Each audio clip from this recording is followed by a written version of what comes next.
গল্পকথন by Kallol চ্যানেলে আপনারা শুনছেন আশাপূর্ণা দেবীর লেখা বকুল কথা। আজ বিংশ এবং শেষ পর্ব। হ্যাঁ, মানিয়ে নেবার ক্ষমতা শম্পার আছে, তাই বলে মা বাবার পাগলামির হাওয়ায় গা ভাসাতে পারে না। মা বলেছিল, লোকজন নেমন্তন্ন করে ঠিকমতো বিয়ের অনুষ্ঠান করি।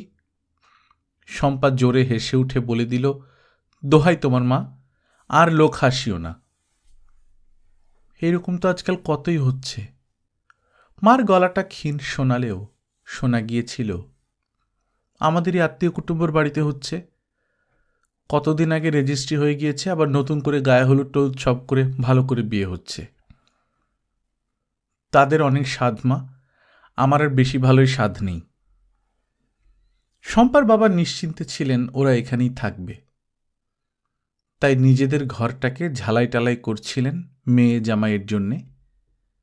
নিজেদের পাশের ওই ছোট্ট ঘরখানাই যথেষ্ট। কিন্তু শম্পা সে প্রস্তাব হেসে উড়িয়ে দিয়েছে। বলেছে, বাবা গো, একই তো ওই এক অপদার্থের গলায় মালা দিয়ে বসে আছি, তার উপর যদি আবার ঘর জামাই বনে যায়, তাহলে তো আমার মরা ছাড়ার গতি থাকবে না। ঘর জামাই আর পুষ্যিপুত্তুর, এরাই তো শুনেছি জগতের ওঁচা। শম্পা হেসে উঠেছিল, না বাবা, ওটা আর করছি না। ওতে তোমাদের প্রেস্টিজটা বড় পাংচার হয়ে যাবে মনে হচ্ছে। তবে দেখে শুনে একটা কোঠা ঘরে গিয়েই উঠতে হবে। সেই জন্যই তো বলছি, একটা ভালো চাকরি আমার বিশেষ দরকার। দাও না বাবা, একটা মোটা মাইনের চাকরি বাকরি করে। কত তো কেষ্টু বিষ্টুর সঙ্গে চেনা তোমার। চেনা দিয়ে কোনো কাজ হয়, এই তোর ধারণা? হয় না বলছো? তবে নিজেই উঠে পড়ে লাগি বাবা, দেখো তখন কি একখানা ছবির মতো সংসার বানাবো। শম্পার চোখে আত্মবিশ্বাসের দীপ্তি, শম্পার মুখে দৃঢ়তার ছাপ। কিন্তু এমন অঘটনটা ঘটল কোন যোগসূত্রে? শম্পার মা বাপ তার মাঠকোঠায় ঠেলে গিয়ে উঠল কি করে? সে এক অভাবিত যোগাযোগ, অথবা বিধাতার ভাবিত। আপন কাজ করিয়ে নেবার তালে অনেক কৌশল করেন তিনি, আর তার জন্যেও থাকে অনেক আয়োজন। সেই আয়োজনের চেহারাটা এই। শম্পার মা রমলা বিকেলবেলা কোথায় যেন কোন মন্দিরে গিয়েছিলেন। সেখানে নাকি ভর সন্ধেবেলা কোন কালীসাধিকার উপর দেবীর ভর হয়। তিনি সেই ভরের মুখে আর্তজনের সকল প্রকার আকুল প্রশ্নের উত্তর দেন। রোগব্যাধি থেকে শুরু করে হারানো প্রাপ্তি নিরুদ্দেশ, মেয়ের বিয়ে, ছেলের চাকরি, মামলার ফলাফল সবই তার এলাকাভুক্ত। রমলা গিয়েছিল তার আকুল প্রাণ নিয়ে। এই অলৌকিকের সংবাদদাত্রী হচ্ছে বাড়ির বাসন মাজা ঝি। রমলা কাউকে কিছু না জানিয়ে চুপি চুপি তার সঙ্গে চলে গিয়েছিল। চিরদিনের আত্মসম্ভ্রমবোধ সচেতন, মর্যাদাবোধ প্রখর, স্বল্প বাক রমলার এমন অধপতন অবিশ্বাস্য বই কি। ঝিয়ের সঙ্গে এক রিকশায় বেড়াতে বেরোনো ভাবা যায় না। তাছাড়া এত সাহস ওই ঝিটা পেল কখন যে রমলার কাছে এই অলৌকিক কাহিনী ফেঁদে বসে তাকে নোয়াতে পারল? ঝি ডেকে কাজের নির্দেশ দেওয়া ব্যতীত কবে তাদের সঙ্গে বাড়তি দুটো কথা বলেছে রমলা? অথচ এখন তার সঙ্গে অন্তরঙ্গ সখীর মতো বিধাতা যাকে অন্য গড়ন দিতে চান, তাকে দুঃখের আগুনে পোড়ানোই যে তার কাজ। শুধু তো ওই হৃদয়হীন মেয়েটাই নয়, আরও একজনও যে তিলে তিলে ক্ষয় করছে রমলাকে অনেক দিন ধরে। দিনের পর দিন, সপ্তাহের পর সপ্তাহ, ক্রমশ মাসের পর মাস কেটে যাচ্ছে। সাগর পারে চলে যাওয়া আরেক হৃদয়হীন সন্তান না আসছে ফিরে, না দিচ্ছে চিঠি। যদি বা কখনো দেয়, সে একেবারে সংক্ষিপ্তের পরের নমুনা। মা বাপের অনেক অভিযোগ অনুযোগ, উদ্বেগ, আকুল প্রশ্নের উত্তরে লেখে, এত ভাবনার কি আছে, মরে গেলে কেউ না কেউ দিতই খবর, জানোই তো আমি চিঠির ব্যাপারে কুঁড়ে। অথবা কখনো কখনো অনেকগুলো পয়সা খরচ করে একটা টেলিগ্রাম করে বসে তার কুশল সংবাদ জানাতে। চিঠি লেখার আলস্যের সপক্ষে তো কুঁড়েমের যুক্তি, আর ফিরে না আসার সপক্ষে? পড়তে গিয়েছিলি তুই 5 বছরের কোর্স, 9.5 বছর হয়ে গেল, আসিস না কেন? এর উত্তর তা সে তার জীবনের ঘটনাপঞ্জিতেই প্রকাশিত। পড়ার শেষে বছরখানেক ভ্রমণ করেছে, ইউরোপ আমেরিকার মোটামুটি দ্রষ্টব্যগুলো দেখে নিতে নিতে পেয়ে গেছে চাকরি, যে চাকরিটি এখন উঠতে উঠতে আকাশ ছুঁচ্ছে। দেশে ফিরে এলে তার 10 ভাগের 1 ভাগ মাইনের চাকরি জুটবে? তবে কোন সুখে ফিরে আসবে সে? কিসের আশায়? শুধু মা বাপকে চোখের দেখা দেখতে? অত ভাবপ্রবণ হলে চলে না। রমলার নিজেরই দাদা আর জামাইবাবু রমলাকে নস্যাৎ করে দিয়ে বলেছেন, পাগল ছাড়া আর কেউ বলবে না ছেলেকে, তুই চলে আয় তোর ওই রাজ্যপাট ছেড়ে, এসে আমাদের সঙ্গে নুন ভাত ফ্যান ভাত খেয়ে চাকরি বাকরি করে ফ্যাফে করে ঘুরে বেড়া। তোর এই অস্থিরতার কোনো মানেই হয় না রমলা। রমলার স্বামীর কাছে তীব্র হয়েছে। তুমিও এই কথা বলবে? কটা টাকার জন্য খোকা চিরকাল পৃথিবীর ওপিঠে পড়ে থাকুক? অভিযুক্ত আসামি বলে উঠতে পারেনি, না না, আমি এ কথা বলি না, আমারই কি খোকাকে একবার দেখবার জন্যে প্রাণ যাচ্ছে না? যেটা বললে পিতৃহৃদয়ের পরিচয় দেওয়া যেতে পারত, কিন্তু কি করে দেবে সে পরিচয়? চাকরির বাজারের হালচাল জানে না সে, তাই সে শুকনো গলায় বলে, না বলেই বা উপায় কি? ওকে আমি মাথার দিব্যি দিয়ে ফিরিয়ে এনে ওর উপযুক্ত কোনো কাজ জুটিয়ে দিতে পারব? সেখানে রাজার হালে রয়েছে। শুধু রাজার হালে থাকাটাই সব? মা বাপ, নিজের দেশ, সমাজ, এসব কিছুই নয়? সেটা তার বিবেচ্য। মানু হতাশ গলায় বলেছে, মানুষ মাত্রেই তো এটাই জানে রাজার হালে থাকাটাই সব। আমি এবার ওকে দিব্যি দিয়ে চিঠি দেব, রমলা উত্তেজিত গলায় ঘোষণা করেছিল, এবং দিয়েও ছিল সে চিঠি। ঈশ্বর জানেন কি দিব্যি দিয়েছিল সে, কিন্তু সে চিঠির আর উত্তরই এলো না। প্রত্যাশার দিনগুলি ঝাপসা হতে হতে ক্রমশই মিলিয়ে যাচ্ছে। এরপর যদি রমলা সরাসরি দেবীর মুখ থেকে আপন বিদীর্ণ হৃদয়ের প্রশ্নের উত্তর পাওয়ার আশ্বাস পায়, তাহলে ছুটে যাবে না সেখানে? সেই আশ্বাসটা কার কাছ থেকে পাচ্ছে তা কি বিবেচনা করে দেখতে বসবে? ওই বাসন মাজা ঝিটাকেই তখন তার কাছে দেবীর অংশ বলে মনে হয়েছে। অথচ মাত্র কিছুদিন আগেও কি রমলা স্বপ্নেও ভাবতে পারত সে এমন একটা গ্রাম্য কাজ করতে পারবে? অলকার গুরুভক্তির বহর দেখে সে মনে মনে হেসেছে। রমলার শাশুড়ি যখন বেঁচে ছিলেন, তখন রমলা বরের বদলির চাকুরি সূত্রে বাইরে বাইরে ঘুরছে। জানে না শাশুড়ি কুসংস্কারাচ্ছন্ন ছিলেন কি সংস্কারমুক্ত ছিলেন। কিন্তু কলকাতার হেড অফিসে বদলি হয়ে স্থায়ীভাবে কলকাতায় থাকা অবধি বড় যাকে দেখেছে তার নিয়ম নীতি। কারো অসুখ করলে বড়গিন্নি ডাক্তারের ওষুধের থেকে অনেক বেশি আস্থা রাখেন মা কালীর খাড়া ধোয়া জল অথবা মসজিদের জল পড়ার উপর। রমলা মনে মনে ওই বড় যাকে মুখ্যু গাইয়া ছাড়া আর কিছু ভাবেনি কখনো। কিন্তু তখন তো রমলার টাটকা। তখন রমলার ছেলে টকাটক করে ফার্স্ট হয়ে হয়ে ক্লাসে উঠছে। তখন রমলার ছবির মতো মেয়েটা নেচে গিয়ে সারাদিন অনর্গল ছড়া আবৃত্তি করে বাড়ি মাত করে রাখছে। তখন রমলা কেমন করে জানবে সন্তানের মাকে ভূত ভগবান সবই মানতে হয়, মানতে হতে পারে?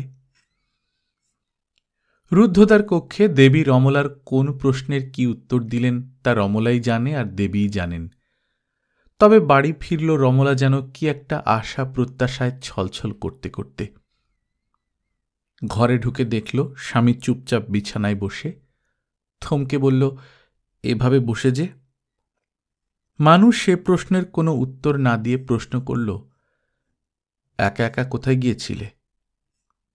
একা নয়, সংক্ষিপ্ত উত্তর দিল ছোট বউ। তারপর হঠাৎ নিজে থেকেই বলে উঠল, গিয়েছিলাম এক জায়গায়, পরে বলবো। খোকার একটা চিঠি এসেছে বিকেলে, তোমায় খুঁজছিলাম। খোকার চিঠি এসেছে? রমলা বিহ্বলভাবে তাকিয়ে বলে, খোকার? খোকার চিঠি এসেছে? সত্যি এসেছে? ওগো, তাহলে তো জগতে অবিশ্বাসের কিছু নেই। এইমাত্র জেনে এলাম শিগগির খবর আসবে। আর আজই? কই, কোথায় চিঠি? দাও। কাকে লিখেছে? রমলার কণ্ঠে ব্যস্ততা। মানু আস্তে বালিশের তলা থেকে চিঠিটা বার করে দিয়ে বলল, তোমার চিঠি। আমি কিন্তু খুলে দেখেছি। ধৈর্য ধরা শক্ত হচ্ছিল। তার জন্য এত কৈফিয়ত দেওয়ার কি আছে? কি লিখেছে? ভালো আছে তো?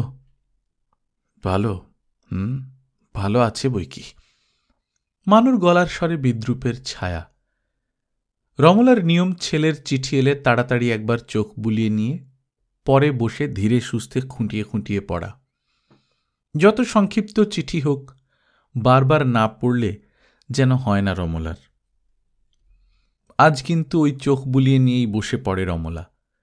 দ্বিতীয়বার আর পড়তে পারে না। রমলার মুখটা সাদা দেখায়। তোমার দিব্যি দেওয়ার প্রতিক্রিয়া? মানু তেমনি বিদ্রুপ আর হতাশার স্বরে বলে, আমি জানতাম এইরকমই যে একটা চিঠি আসবে আমার জানা ছিল। তা যাও, ছেলের নেমন্তন্নে ছেলের বাড়ি ঘুরে আসো। কত বড় আশ্বাস দিল ছেলে, রাহা খরচ পাঠাবে। এই ছেলের কাছে তুমি কাঁদুনি গাইতে গেছিলে? মান রাখল তার? রমলা কিছুক্ষণ স্তব্ধ হয়ে থেকে আসতে বলে, সে দেশটা এত ভালো লেগে গেল যে জন্মভূমিতে একবারের জন্যেও আসতে ইচ্ছে করছে না। ও পক্ষ থেকে আর এরা উত্তর এলো না। রমলা আবার বলল, সেখানে বাড়ি কিনেছে, গাড়ি কিনেছে, সে দেশের নাগরিক হয়ে বসেছে। তাহলে বিয়েটাই কি করতে বাকি আছে? না থাকাই সম্ভব। আমার দুটো সন্তানকেই হারিয়ে ফেললাম। বিদেশে পড়তে না পাঠালে এমন হতো না। শম্পাকে আমরা বিদেশে পড়তে পাঠাইনি। ওর কথা আলাদা। ওকে তুমি বাড়ি থেকে তাড়িয়ে দিয়েছ। ওর খবর পেয়েও চুপ করে বসে থেকেছ। রমলাও যে ওই একই অপরাধের শরিক তা মনে পড়িয়ে দেয় না স্বামী। এখনো তেমনি চুপ করে মাথা ঝুঁকিয়ে বসে থাকে। হয়তো মনে মনে ভাবে, আমি আমার পাপের প্রায়শ্চিত্ত করতে পেলাম না, এই দুঃখ। এই কথা ভাবেনি প্রায়শ্চিত্ত করবার সুযোগ তক্ষুনি এসে যাবে। এলো এক অদ্ভুত যোগাযোগ। নইলে পুলক সংঘের সেই ছেলের দলের একজন তাদের স্মারক পুস্তিকাখানা আজই অনামিকা দেবীকে দেবার জন্য আসবে কেন? আর ঠিক সেই সময়টাতেই তাদের অনামিকা দেবী বাড়িতে অনুপস্থিত থাকবে কেন? বাড়িতে অবশ্য এমন অনুপস্থিত 12 মাসই থাকে বকুল। ছেলেটা শুধু বইখানা দিয়েই চলে গেলে কিছুই ঘটত না। কিন্তু ঘটতেই হবে যে। লগ্ন এসে গেছে সেই অঘটন ঘটনা ঘটবার। তাই ছেলেটা বইটাকে চাকরের হাতে না দিয়ে বাড়ির কারো হাতে দিয়ে যাবার বায়না নেয়। আর সেটা দেবার পরই সেই বাড়ির লোককে বলে যায়, ওকে বলে দেবেন সেদিন যে মেয়েটিকে পৌঁছে দিতে বলেছিলেন তাকে ঠিক জায়গায় পৌঁছে দিয়েছিলাম। আর বলবেন সামনের মাসে যদি আমাদের ম্যাগাজিনের জন্য একটা। কিন্তু শেষাংশটা কে শুনেছে? কানের পর্দায় আছড়ে পড়ছে শুধু যে মেয়েটিকে। কে সেই মেয়ে? কেমন দেখতে? কিরকম বয়স? কোথায় পৌঁছে দিয়েছিলে? একটা মাঠকোঠায়? কোথায় সেই মাঠকোঠা? দেখিয়ে দেবে চলো, দেখিয়ে দেবে চলো। এখন? হ্যাঁ, এখনই তো। এখন ছাড় আবার কখন? তোমায় আমি ছাড়ব নাকি? ট্যাক্সিতে? তাছাড়া আবার কি? চলো চলো, দেখে আসি, চিনে আসি, সত্যি কিনা বুঝে আসি, তারপর দেখব প্রায়শ্চিত্ত করতে পারি কিনা। রমলা বলেছিল আমিও যাব, কিন্তু রমলা তখন যেতে পায়নি। যদি ঠিক না হয়, যদি রমলাকে ভেঙে গুঁড়ো হয়ে ফিরতে হয়, তার চাইতে একেবারে নিশ্চিত হয়ে প্রস্তুতি নিয়ে ভোর সকালে দেখা যাক সে মেয়ে আবার কেমন করে হারিয়ে যায়। রাজেন্দ্রলাল স্ট্রিটের সেই বাড়ি, কত জন্ম মৃত্যুর সাক্ষী, কত উৎসব উত্তেজনা, আলোড়ন আর আয়োজনের হিসেব রক্ষক, কত সুখ দুঃখের নীরব দর্শক। তার এই 4খানা দেওয়ালের আড়ালে 3 পুরুষ ধরে যে জীবনযাত্রা প্রবহমান, তার ধারা আপাত দৃষ্টিতে হয়তো স্তিমিত, নিরুচ্চার। তবু মাঝে মাঝে সেখানে ঘূর্ণি ওঠে। হয়তো এই বাড়ির প্রতিষ্ঠাতার সেই চিরবিদ্রোহী গৃহিণী সুবর্ণলতার আত্মার নিষ্ফল বেদনা এর প্রতিটি ইঁটের পাঁজরে পাঁজরে শ্বাসরুদ্ধ হয়ে আছে বলেই সেই রুদ্ধশ্বাস বিকৃত হয়ে দেখা দেয়। তবু এদের নিত্যদিনের চেহারা বর্ণহীন, বৈচিত্র্যহীন, স্তিমিত। নিত্যদিন ঘড়ির একই সময়ে এদের রান্নাঘর থেকে উনুন ধরানোর চিহ্ন বহন করে ধোঁয়া ওঠে, একই সময়ে চাকর যায় বাজারে। রান্নার শব্দ, বাসন মাজার শব্দ, বাটনা বাটার শব্দ আর মহিলাদের অসন্তোষ এবং অভিযোগে মুখর কণ্ঠের শব্দ জানান দেয় এরা আছে, এরা থাকবে। হয়তো পৃথিবীতে এরাই থাকে যাদের দিনরাত্রিগুলো একই রকম, শুধু এদের উৎসবের দিনগুলো অন্যরকম, মৃত্যুর দিনগুলো অন্যরকম। সেই অন্যরকমের ছায়া নেমেছে আজ এই বাড়ির আকাশে। বাড়ির একদিকের ঘরে যখন বহু দুঃখ, বহু যন্ত্রণা আর বহু প্রত্যাশার শেষে একটি পুনর্মিলনের নাটক অভিনীত হচ্ছে, আরেক ঘরে তখন বিচ্ছেদের মর্মান্তিক দৃশ্য। মর্মান্তিক, বড় মর্মান্তিক। এই বাড়ির সেই ছটফটে ঝলমলে বেপরোয়া উদ্দাম মেয়েটা একেবারে স্থির হয়ে গিয়ে শুয়ে আছে নীল মুখ আর মুদ্রিত চোখ নিয়ে। তার ঘরের মধ্যে সরাহত বাঘের মতো যে মানুষটা এ দেয়াল থেকে ও দেয়াল অবধি এলোমেলো পায়চারি করে বেড়াচ্ছে, তার চোখের আগুন নিভে এসেছে। বোঝা যাচ্ছে একটু পরে ঘাড় লটকে পড়বে ও। আর ওই নিথের হয়ে যাওয়া মেয়েটার বিছানায় লুটোপুটি করে, বিছানাটাকে আর নিজেকে বিধ্বস্ত করে যে মানুষটা কান্না চাপার ব্যর্থ চেষ্টার বেশি করে কেঁদে উঠেছে, তার আর এখন মনে পড়ছে না যে চিৎকার করে ওঠে, আমি কি কাজ করে ফেলেছি। তার এখনকার মন তীব্র আর্তনাদ করে বলে উঠতে চাইছে, আমার খুকু, আমার বেবি, আমার কৃষ্ণা, আমার সর্বস্বই যদি চলে গেল, তবে আর আমার মিথ্যার জাল বুনে বুনে মুখ রক্ষার চেষ্টার দরকার কি দায়।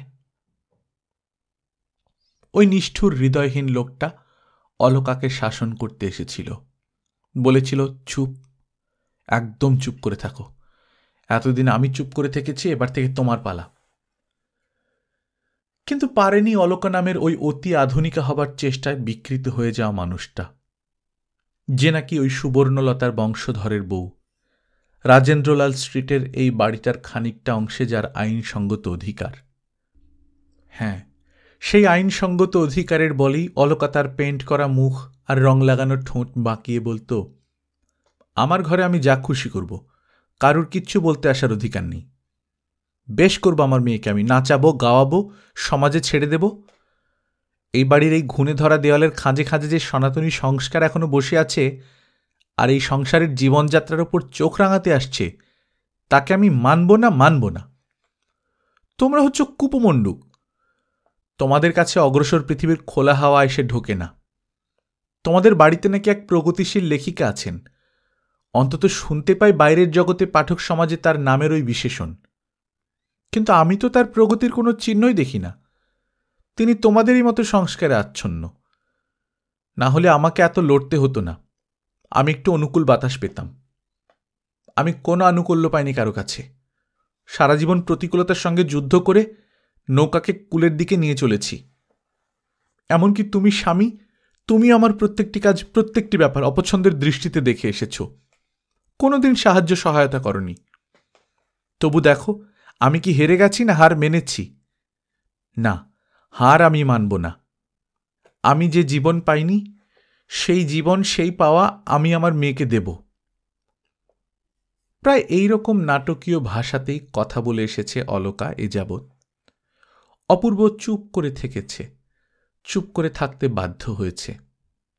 প্রতিবাদ তুললেই অলকা এমন ঝড় তোলে যে বাড়িতে মান সম্মান বজায় থাকে না।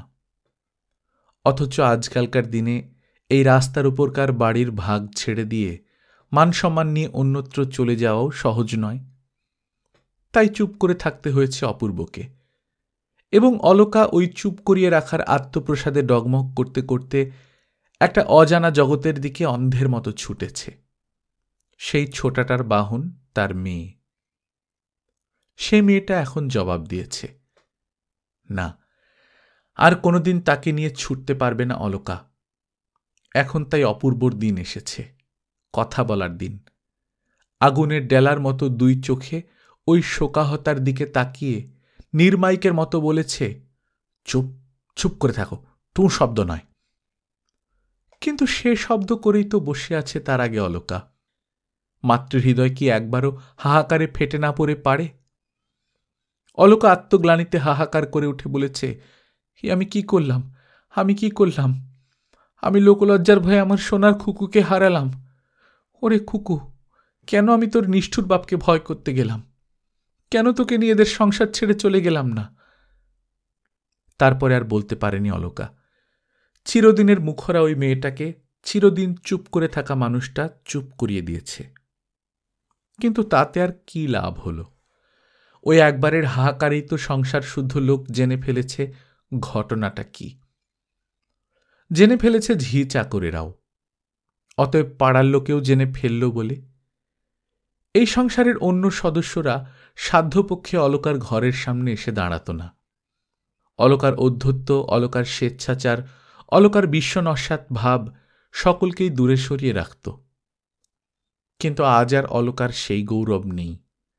আজ অলকার মুখের রং গেছে মুছে, চোখের কাজল গেছে ধুয়ে, উদ্ধত উচ্চ চূড়া খোঁপাটা গেছে ভেঙে লুটিয়ে। অলকা পরাজিতের চেহারা নিয়ে পড়ে আছে। তবে আর আসতে বাধা কি? একটি বিধবা কন্যার এবং একটি মৃত কন্যার সন্তান সন্ততিকুল নিয়ে এবং বাতের যন্ত্রণা নিয়ে এসে দাঁড়িয়েছেন মেজ জেঠি স্বয়ং, যিনি অলকার মুখই দেখতেন না। এসেছেন বড় গিন্নি তার জ্বালা ভরা প্রাণ নিয়ে। ছেলের বউ কোনোদিনই তাকে মানুষ বলে গণ্য করত না, গুরুজন বলে সমীহ করত না। তিনিও তাই ওই ভিন্ন হয়ে যাওয়া ছেলের বউয়ের ছায়াও মাড়াতে আসতেন না। কিন্তু আজকের কথা স্বতন্ত্র।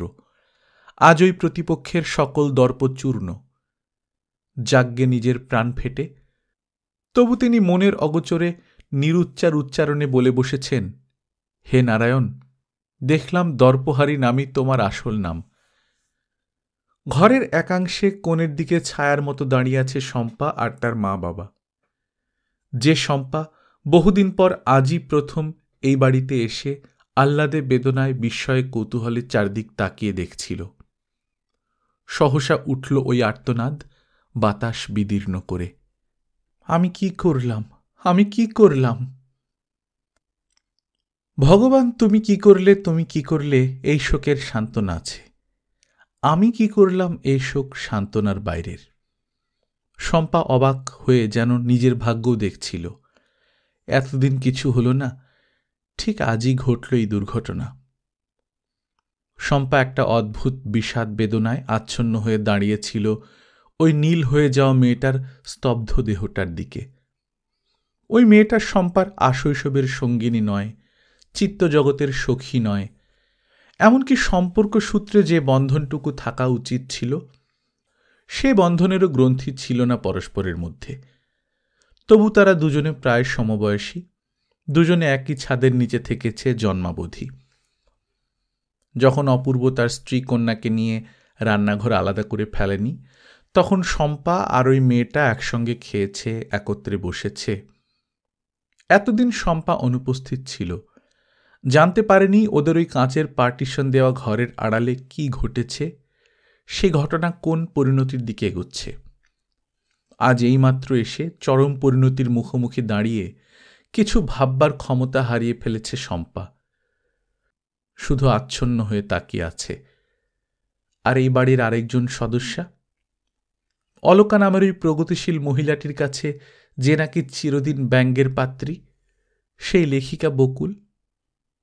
এই বাড়িতে যে বেমানান, এই বাড়িতে যে নিজেকে গুটিয়ে রাখার ভূমিকাতেই অভ্যস্ত, তাকেও এখানে আসতে হয়েছে বইকি। সম্পর্কের দায় নয়, হৃদয়ের দায়েই। বকুলেরও মনের মধ্যে কোনখানটায় যেন চিনচিন করছে। আমরা মেয়েটাকে তাকিয়ে দেখিনি, আমরা আমাদের কর্তব্য করিনি। ওকে ওর ওই নির্বোধ আর আধুনিকার বিকারগ্রস্ত মায়ের হাতে সমর্পণ করে রেখে দিয়েছি। ওর এই পরিণামের ভয়াবহ আশঙ্কা কি আমাদের মনের মধ্যে উঁকি মারেনি? মেরেছে। তবু আমরা ওর ছাগল ও যেদিকে ইচ্ছে কাটুক বলে দায়িত্ব এড়িয়ে থেকেছি। সেই ভয়াবহতাই এসে চিলের মতো ছোঁ দিয়ে নিয়ে গেল মেয়েটাকে। আর কিচ্ছু করার নেই। ভুল সংশোধনের আর কোনো উপায় নেই, না আমাদের, না ওর মার। কিন্তু ওর বাপই কি নির্দোষ? সে কি তার কর্তব্য করেছে, নাকি একটা নিষ্ঠুর হিংস্রতায় বসে বসে অপেক্ষা করেছে কবে ওর মার দর্পচূর্ণ হয়? অসম্ভব, এ হয়তো অসম্ভব। তবু চুপ করিয়ে দেওয়া অলকা মাঝে মাঝেই বাঁধ ভেঙে কথা বলে উঠেছে। তীব্র অভিযোগের কথা। জানি জানি, খুব আহ্লাদ আজ তোমার শত্রুর হার হয়েছে। বরাবর তুমি আমায় শাসিয়েছ, এত বাড়াবাড়ির প্রতিফল একদিন পাবে। পেলাম সে প্রতিফল। এখন আহ্লাদ হবে না তোমার? লড়াইয়ে জেতার আহ্লাদ? বকুল এগিয়ে আসে। যে বউটা চিরদিনই ঔদ্ধত্যের সঙ্গে তার কথাকে নস্যাৎ করে এসেছে তাকে দৃঢ়স্বরে বলে, এসব কি কথা হচ্ছে অলকা? শুধু তোমারই কষ্ট হচ্ছে, অপুর হচ্ছে না? অলকা মুখ তুলে লাল লাল চোখে বলে, উপদেশ দিতে এসেছেন? দিন পেয়েছেন তার সদ্ব্যবহার করছেন? করবেন বই কি, তবে এই দিন আপনাদের পেতে হতো না। ওই যে নিষ্ঠুর লোকটা, যার দুঃখে সহানুভূতি আসছে আপনার, তার জন্যেই এই দিন পাওয়া আপনাদের। আমি আপনাদের ওই পচা সমাজকে মানতাম না। আমি কলঙ্ককে কেয়ার করতাম না, শুধু ওর ভয়ে। হ্যাঁ, শুধু ওর ভয় খুকু আমার। বকুল আস্তে আস্তে সরে গেল।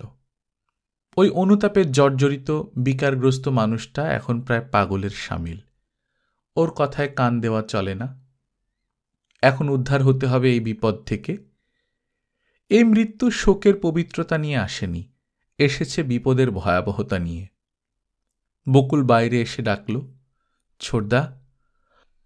যা করবার ওই ছোটদাকেই করতে হবে। তারপর বকুল দালানের এধারে, যেখানে উঁচু দেয়ালে এ বাড়ির প্রাক্তন কর্তা প্রবোধচন্দ্র আর তার গৃহিণী সুবর্ণলতার ছবি টাঙানো আছে, সে ধারে চলে এলো। সেদিকে তাকিয়ে রইল না, অন্য আরেক দিকে তাকিয়ে মনে মনে বলল, মা, তুমি কি অহরহ এই মুক্তি চেয়েছিলে? এই শৃঙ্খল মুক্তি? তোমার প্রাণ কুটে চাওয়ার ফল কি এই? বকুলের এই প্রশ্নের প্রতিধ্বনি উঠেছে সুবর্ণলতার আরও একটা আত্মজার কণ্ঠে। কিন্তু এটাই কি আমরা চেয়েছিলাম? আমি, তুমি, আমাদের মা, দিদিমা, দেশের অসংখ্য বন্দিনী মেয়ে? এটাই কি সেই স্বাধীনতার রূপ, যে স্বাধীনতার জন্যে একদা পরাধীন মেয়েরা পাথরে মাথা কুটেছে, নিরুচ্চার আর্তনাদে বিধাতাকে অভিসম্পাত করেছে?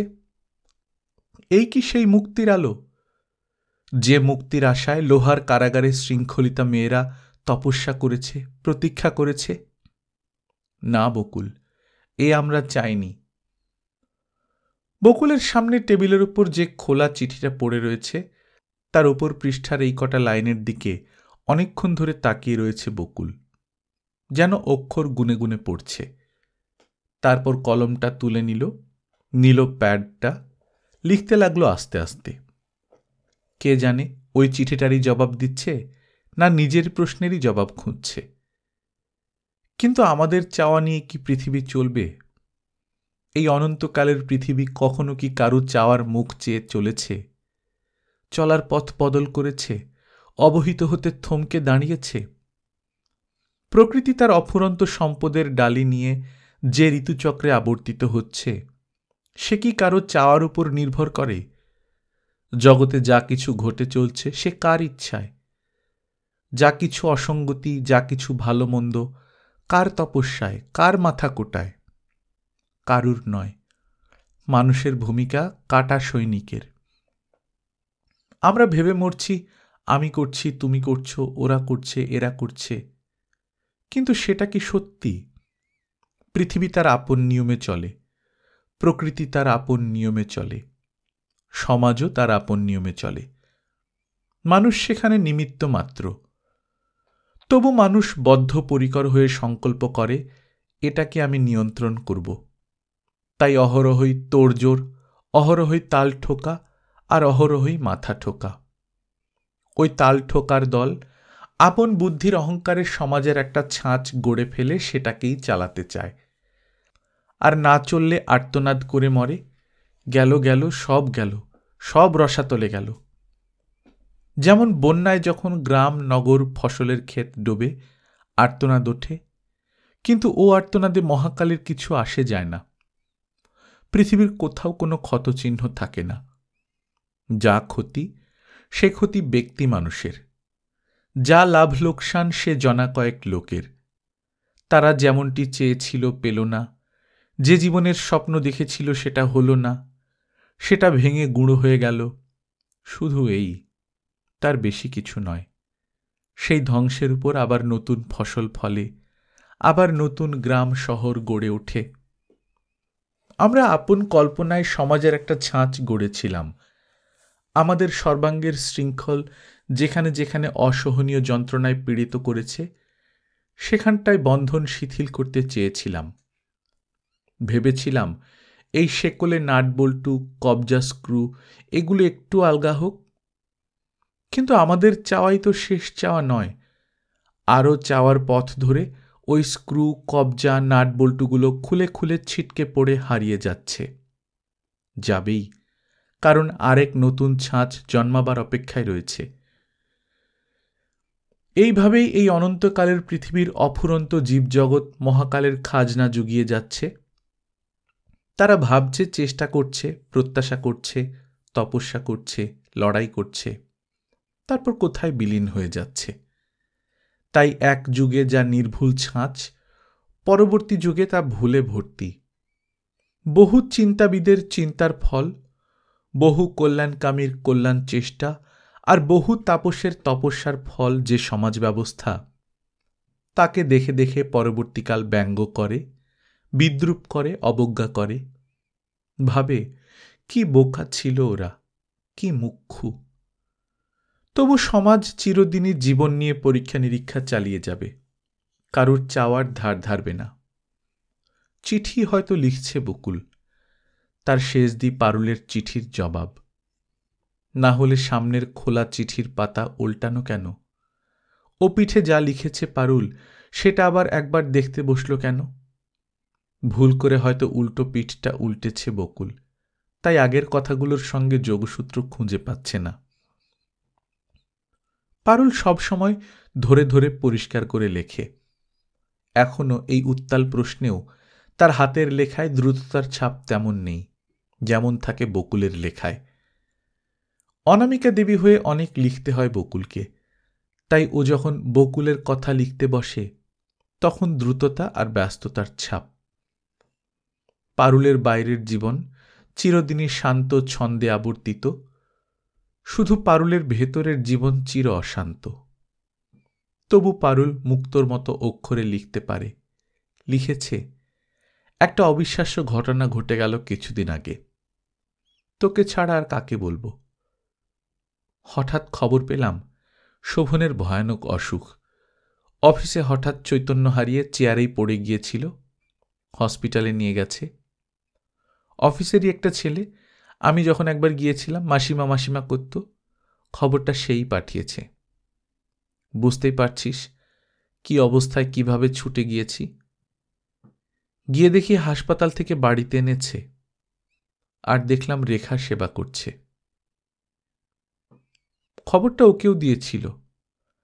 আমার ছুটে চলে যাবার জন্য তো সঙ্গী জোগাড় করতে হয়েছিল, তার জন্য যেটুকু দেরি হয়েছিল ওর তা হয়নি, ও নিজেই চলে গেছে। মনের অগোচর পাপ নেই বকুল। সেই প্রায় অচৈতন্য ছেলেটাকে দেখেও আমার মন বলে উঠল, ভগবান যা করেন মঙ্গলের জন্য করেন। এই কথাটা কোনোদিন বিশ্বাস করতাম না, আজ করলাম। শোভনের এই মৃত্যুতুল্য অসুখী শোভনকে আবার জীবনের স্বাদ ফিরিয়ে দিল। অসুখের বদলে আবার সুখ ফিরে পেল শোভন। মাতৃহৃদয়ের ব্যাকুলতা নিয়ে গিয়েছিলাম, কিন্তু মাতৃ অধিকারের দাবি নিয়ে ছেলের শিয়রে বসতে গেলাম না। বহিরাগতের মতোই শুধু কাছে একটু বসলাম। শুধু বউকে জিজ্ঞেস করলাম, কি অবস্থা, কি ওষুধ খাচ্ছে, ডাক্তার কি বললে, আবার কখন আসবে? জিজ্ঞেস করলাম কদিন হাসপাতালে থাকতে হয়েছিল। শুধু জিজ্ঞেস করিনি তুমি কবে এলে, কখন এলে। যেন ও ছিল, যেন ও বরাবর ছিল। ওর আসনে গিয়ে ও যখন পুনঃপ্রতিষ্ঠিত হয়েছে তখন আর কেন মনে পড়িয়ে দিই, একদিন তুমি স্বেচ্ছায় এ আসন ত্যাগ করে চলে গিয়েছিলে। শোভনের তৃষিত দৃষ্টি যে সবসময় বউকেই খুঁজছে, এ নিয়ে মনে কোনো অভিমান জমে ওঠেনি বকুল, জমে ওঠেনি কোনো ক্ষোভ। মনে হয়েছিল বাঁচলাম, আমি বাঁচলাম, ভালোবাসার সত্যি চেহারা দেখে বাঁচলাম। বাঁচলাম বৌমাকে আবার চাকর টাকরকে বকতে দেখে বাড়ি অগোছালো করে রেখেছে কেন বলে। বাঁচলাম বৌমা আবার রান্নাঘর ভাঁড়ার ঘরের কেন্দ্রে প্রতিষ্ঠিত হয়েছে বলে। শোভনের যা কিছু খাওয়ার দরকার বৌমাই করে, এবং এমন নিপুণভাবে করে যে স্বীকার করতে লজ্জা হয় না আমার দ্বারা এর শিকিও হতো না। আস্তে আস্তে সুস্থ হয়ে উঠেছিল শোভন। ওর মুখে নতুন স্বাস্থ্যের ও লাবণ্যের সঙ্গে যে আশা আর আনন্দের লাবণ্য ফুটে উঠেছিল সেটা দেখে বর্তে যাচ্ছিলাম। বুঝলাম বউয়ের আশা, দুজনের মধ্যে ভুল বোঝাবুঝির অবসান, এটাই বুঝি ওর পক্ষে মৃত সঞ্জীবনীর কাজ করেছে। ভাবলাম এবার পালাই। বেশি স্বাদ পাবার লোভে কাজ নেই। শুধু সেই হতভাগ্য ছেলেটাকে বোর্ডিং থেকে আনবার কথা বলে যেতে পারলেই। সেদিন শোভন বেশ ভালো আছে, ভাবলাম এইবার বলি। যেতে গিয়ে দেখি বিছানায় বসে কাগজ পড়ছে শোভন, বৌমা কাছে চেয়ারে বসে। শোভনেরই বোধহয় জামাই বোতাম বসাচ্ছে। চলে এলাম, ছন্দ ভঙ্গ করতে ইচ্ছে হলো না। এদিক ওদিক ঘুরে বেড়ালাম। খানিক পরে এই ঘরে এসে দেখি বৌমা শোভনের আলমারি খুলে যত পোশাক বার করে রোদে দিয়েছে। আলমারির দেরাজ খোলা টোলা। আহ্লাদের চাঞ্চল্য বড় বেশি চাঞ্চল্য বকুল, সেই আহ্লাদটা যেন নিজের মধ্যে বইতে পারছি না। এই সময় বৌমা এই ঘরে এলো। বলে উঠলাম, এইবার একটা পিয়ন টিয়ন কাউকে বলে আমাকে পাঠিয়ে দেওয়ার ব্যবস্থা করো বৌমা। শোভন তো এখন বেশ ভালোই আছে। বকুল রে, বোকা বনে গেলাম ওর জবাব শুনে। পারুলবেলা কখনো জীবনে এমন বোকা বনেনি, অথচ খুব সহজভাবেই বলল, ভালো আছে, তবে এখনো তো কিছুটা দেখাশোনার দরকার আছে। আপনিও চলে যাবেন? আমিও চলে যাব? এ আবার কি ভাষা! বোকার মতো বলে ফেললাম, খুব বোকার মতো বলে ফেললাম। আমিও মানে? রেখা বলল, আমি তো কাল চলে যাচ্ছি। ছুটি ফুরিয়ে গেল। তারপর একটু হেসে বলল, আপনার তো আর ছুটি ফুরোনোর প্রশ্ন নেই, আরও কিছুদিন থাকলে ভালো হতো। তবু এখনো পুরোটা বুঝতে পারিনি বকুল, হয়তো অবচেতন মনের ইচ্ছেটাই পারতে দেয়নি। চোখের সামনে প্রিয়জনের মৃত্যু ঘটলে সেটা নিশ্চিত দেখেও যেমন বারবার মনে হয় ওই বুঝি বুকটা নড়ছে, ওই বুঝি নিঃশ্বাসের শব্দ হচ্ছে, তেমনি অবোধ প্রত্যাশাতেই ভাবলাম হয়তো হঠাৎ চলে এসেছে বলেই একেবারে পদত্যাগপত্র দিয়ে আসতে পারেনি, তাই ছুটি ফুরোনোর প্রশ্ন। অথবা হয়তো এমনি হঠাৎ ছুটে এসেছিল সংকটাপন্ন অসুখের খবর শুনে, এসে দেখেছে কি ভুল করে দূরে বসে আছি। ভালোবাসার ঘরে ভালোবাসার জনের কাছে নতুন করে বন্দী হয়ে গিয়ে আটকে গেছে। তবু সেখানকার ঋণটা শোধ করতে একবারও তো যেতে হবে। বললাম, ও তা কদিনের জন্য যেতে হবে? সে কদিন তাহলে থাকব। রেখা আমার থেকে অনেক বেশি অবাক হয়ে বলল, কদিনের জন্য মানে? এবার তো চলেই যাব। চলে যাবে? এখান থেকে আবার চলে যাবে? রেখা হঠাৎ খুব হেসে উঠল। হয়তো কান্নাটাকে হাসিতে রূপান্তরিত করে ফেলবার কৌশল ও শিখে ফেলেছে। বোধহয় সেই হাসিটাই হেসে বলল, ওমা, আপনি কি ভেবে রেখেছেন আমি চিরকালের জন্য এখানে থাকতে এসেছি? হঠাৎ অসুখ শুনে? বললাম, হঠাৎ অসুখ শুনে থাকতে না পেরে ছুটে চলে আসাই তো চিরকাল থাকবার ইশারা বৌমা। একবার ভুল করেছ তোমরা, আর ভুল করো না। এটাই তোমার চিরকালের জায়গা, চিরকালই থাকবে। ও আমার মুখের দিকে একটু তাকিয়ে বলল, কি যে বলেন! বেশ অবলীলাই বলল। আর কিছু বলে উঠতে পারলাম না বকুল। এই অবলীলার কাছে কি কাকুতি মিনতি করব, কোন ভাষায়? শোভনের কাছে গিয়ে বসে পড়লাম। বোধহয় কেঁদে পড়লাম বললেই ঠিক বলা হতো, যা পারুলবালার জীবনে কখনো ঘটেনি। বললাম, শোভন, কি বলেছিস তুই বৌমাকে? তারপর ওর মুখের দিকে তাকিয়ে দেখলাম। দেখে অবাক হয়ে গেলাম। এই মুখটা আবার কোথায় ফিরে পেল ছেলেটা, যে মুখটা প্রথম দিন এসে দেখেছিলাম। এই যেন সেই মুখ, সেই কালি পড়া শুকনো। হঠাৎ পাওয়া লাবণ্যটুকু কোথায় গেল? এত আকস্মিক কেমন চলে যেতে পারে? ওর মুখের সামনে এখনো খবরের কাগজখানা। প্রায় আড়াল থেকেই শুকনো গলায় বলল, আমি কি বলবো? রেগে গেলাম। বললাম, সামনে থেকে আড়াল ছড়া, স্পষ্ট চোখে চেয়ে বল, কিছু বলিসনি বা কেন? কেন বলিসনি তোমার যাওয়া চলবে না? শোভন বলল, যা হয় না তা হওয়াবার চেষ্টাটা পাগলামি। আর এটাই সুস্থতা? বললাম, তোর অসুখ শুনে রেখা কিভাবে ছুটে এসেছিল তা দেখতে পেলি না তুই? তোর কি চোখ নেই? ভালোবাসা চিনতে পারলি না? ও কি বলল জানিস? বলল, চিনতে পারলেই বাকি, সকলের ওপর হচ্ছে প্রেস্টিজ। যে জিনিসটা ভেঙে গেছে বলে সকলের সামনে ফেলে দিয়েছি, সেটাকে তো আর আবার সকলের সামনে তুলে নেওয়া যায় না। কেন নেওয়া যায় না? শুধুই সকলের কাছে ধরা পড়ে যাওয়া, আমরা ভুল করেছিলাম, এই তো। আর কি? ওটা কে কদিন মনে রাখবে শোভন? কে কার কথা নিয়ে বেশি দিন মাথা ঘামায়? ওই সকলরা দুদিন বাদে সব ভুলে যাবে। আমি বলছি শোভন, তুই ওই একটা মিথ্যে একটু প্রেস্টিজের অহংকারে আবার ভুল করিসনি। তুই ওকে বল। শোভন আমার দিক থেকে চোখ সরিয়ে নিয়ে দেয়ালে চোখ রেখে বলল, প্রেস্টিজটা একা আমারই নয় মা। তবু বলেছিলাম। বলেছিলি? কি জবাব দিল? শোভনও তখন একটু হেসে উঠল। হেসে বলল, জবাবই দিল। বলল, আর হয় না, আর হয় না। মৃত্যুর কাছে যেমন অসহায়তা, যেমন নিরুপায়তা, এ যেন তেমনি। ওদের নিজের হাতের দণ্ডই ওদের কাছে মৃত্যুর মতো অমোঘ। অতএব রেখা এই সংসারকে গুছিয়ে দিয়ে যাবে। রেখা তার নিঃসঙ্গ স্বামীর কোথায় কি অসুবিধে সেটা নিরীক্ষণ করে দেখে তার সাধ্যমতো প্রতিকার করে যাবে। রেখা বাকি জীবনটা কান্নাকে হাসিতে রূপান্তরিত করে হেসে হেসে পৃথিবীতে বেড়াবে।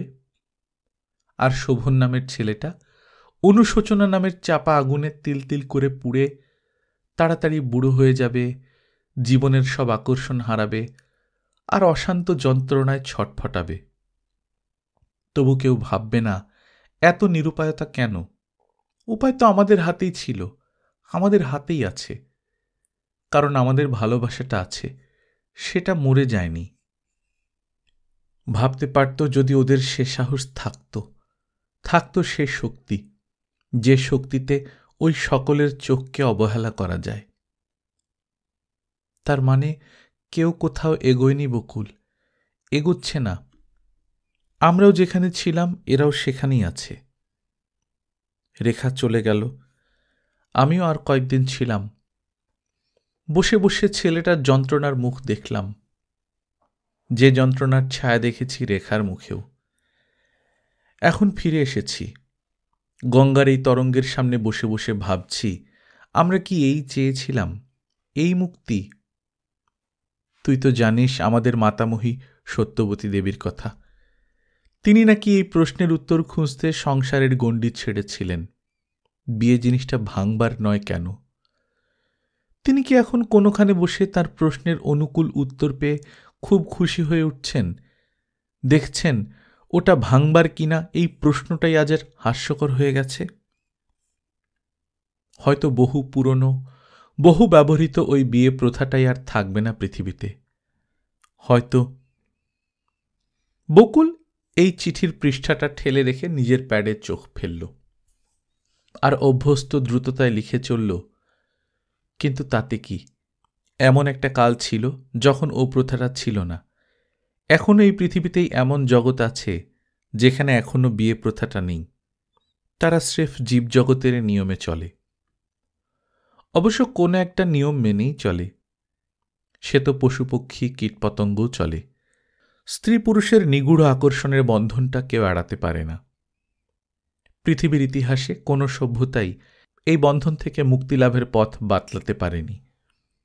ওটা থাকবে এবং দেশ, কাল আর পাত্রের সুবিধা অনুযায়ী নতুন নতুন ব্যবস্থা তৈরি হবে। সৃষ্টি হবে নতুন নতুন সভ্যতা। নতুন মানুষরা তাকেই অনুসরণ করে চলবে, বলবে এইটা নির্ভুল। গৌরব বোধ করবে তখনকার বর্তমানের সভ্যতা নিয়ে, শিল্প নিয়ে, সাহিত্য নিয়ে, সমাজনীতি, রাজনীতি নিয়ে। বলবে, দেখো এ অমর, এ অবিনশ্বর। মহাকাল অবশ্যই অলক্ষ্যে বসে হাসবেন। ওটাই যখন তার পেশা। একদা এই মানুষ জাতটা গুহা থেকে বেরিয়ে পড়ে নানান চেষ্টা শুরু করেছিল। শুধু বেঁচে থাকার চেষ্টা, আর কিছু না। শুধু ক্ষুধার নিবৃত্তি করে বেঁচে থাকা। ক্রমেই দেখল চেষ্টার অসাধ্য কাজ নেই। বড় খুশি হয়ে উঠল। নিজের কৃতিত্বে মোহিত হল, মুগ্ধ হল। অবিরাম চেষ্টা চালিয়ে চলল। অবশেষে গুহা থেকে চাঁদে উঠল। আরও ছুটছে, ঊর্ধ্বশ্বাসে ছুটছে। টের পাচ্ছে না তাদের পথ চলাটা আবার গুহামুখ হয়ে যাচ্ছে। যাবেই, যেতে বাধ্য। পথটা যে বৃত্তপথ। তবু কালের হাতের ছোট্ট পুতুলেই মানুষগুলো তাদের ক্ষণকালের জীবনের সম্বলটুকু নিয়েই সামনে এগুচ্ছি বলে ছুটবে।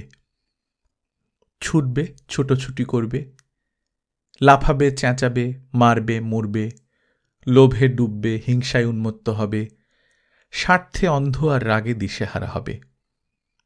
নিজের দুঃখের জন্যে অন্যকে দোষ দেবে, আর সম্পদের জন্যে আপন মহিমার অহংকারে স্ফীত হবে। যে জীবনটার জন্যে সামান্যতম প্রয়োজন, তার প্রয়োজনের সীমা বাড়াতে বাড়াতে আরও অধিকের পেছনে অজ্ঞানের মতো ছুটবে। যে সোনার কণামাত্রও নিয়ে যাবার উপায় নেই, সে জানে সেই সোনার পাহাড় গড়ে তুলতে জীবনের সমস্ত শ্রেয়গুলোকে জলাঞ্জলি দেবে।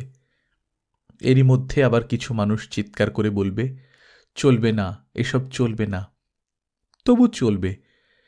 কিছু মানুষ গম্ভীর গলায় বলবে, ওটা ঠিক নয়, ওটা অন্যায়, ওটা পাপ।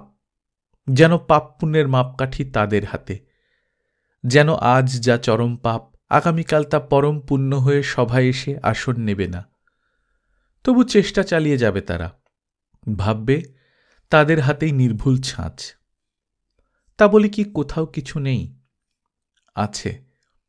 তবু কোথাও কিছু আছে। তবু কোথাও কিছু থাকে, থাকবে। একান্ত তপস্যা কখনো একেবারে ব্যর্থ হয় না। তাই সুবর্ণলতাদের সংসারে সম্পাদের আবির্ভাব সম্ভব হয়। যারা সর্বস্বের মূল্যে প্রেমকে প্রতিষ্ঠিত করে জীবন পাবার দুঃসাহস রাখে। অতএব মস্ত লেখিকা অনামিকা দেবী এখনো কোনো কোনো দিন, যেদিন জীবনের সব কিছু নেহাত অর্থহীন লাগে, ছেলে মানুষের মতো রাত্রির আকাশের দিকে তাকিয়ে তাকিয়ে একটি উজ্জ্বল নক্ষত্রকে খোঁজেন, আর আরও ছেলে মানুষের মতো অসহায় গলায় বলেন, দেখো, যে লেখা আগামীকালই জলের আলপনার মতো মিলিয়ে যাবে, সে লেখাই লিখলাম জীবনভর। শুধু বকুলের কথাটা আর লেখা হলো না, তোমার আর বকুলের কথা। কি লিখব বলো? তারা তো হার মেনে মরেছে। হার মানার কথা কি লেখা যায়? সেই হার মানার মধ্যে যে পাওয়া, তার কথা বলতে গেলে লোকে হাসবে, বলবে কি অকিঞ্চিৎকর ছিল ওরা। তবে প্রত্যক্ষে যারা জিতেছে, এখন তবে তাদের কথাই লিখতে হবে। এখন তাই শম্পার কথা লেখা হলো। যে শম্পা খেটে খেটে রোগা হয়ে যাওয়া মুখে মহোৎসাহের আলো মেখে বলে, আমার নতুন সংসার দেখতে গেলে না পিসি? যা গুছিয়েছি দেখে মোহিত হয়ে যাবে। দক্ষিণের বারান্দায় বেতের মোড়া পেতে ছেড়েছি, আর তোমার জাম্বুবানকে তো প্রায় মানুষ করেই তুলেছি। চাকা গাড়ি চড়িয়ে এবার সেজু পিসির কাছে নিয়ে যাব ঠিক করেছি।